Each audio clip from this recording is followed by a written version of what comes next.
Taip pat rugsėjo 1-ąją mažuosius Kupiškėnus pradžiugino teatralizuota akcija Saugus kelias į mokyklą.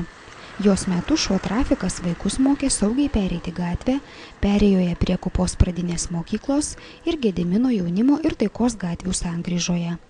Akcijoje dalyvavo policijos ekipažai bei vaikai.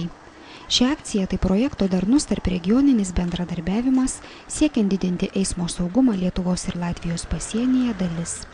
Šių metų vasario mėnesį Zarasuose pasirašytos projekto finansavimo ir partnerystės sutartys tarp 15 partnerių iš Latvijos ir Lietuvos.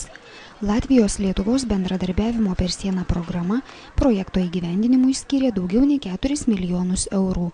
Projekto partnerių indėlis daugiau kaip 700 000 eurų. Kupiškio rajono savivaldybės administracijai tenkanti suma daugiau nei 164 000 eurų. Rajono savivaldybė daliniam finansavimui skirs daugiau nei 85 000 litų.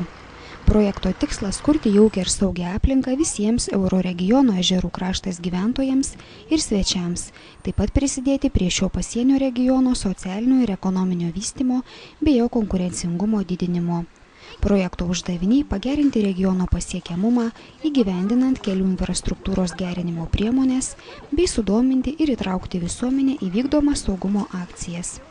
Projekto įgyvendinimo metu numatoma parengti Kupiškio miesto krantinės ir Purėnų gatvių rekonstrukcijos techninį projektą, dviračių takų rengimo šalia Panevėžio krantinės Purėnų, technikos ir Krasnavos gatvių techninį projektą, įrengti gatvių nuorodas visame Kupiškio mieste bei organizuoti įvairias eismo saugumo gerinimo priemonės. Liepos mėnesį Kupiškyje jau vykdyta akcija Saugos diržai gali išgelbėti tau gyvybę, kurios metu specialus transportas praktiškai demonstravo saugos diržų efektyvumą.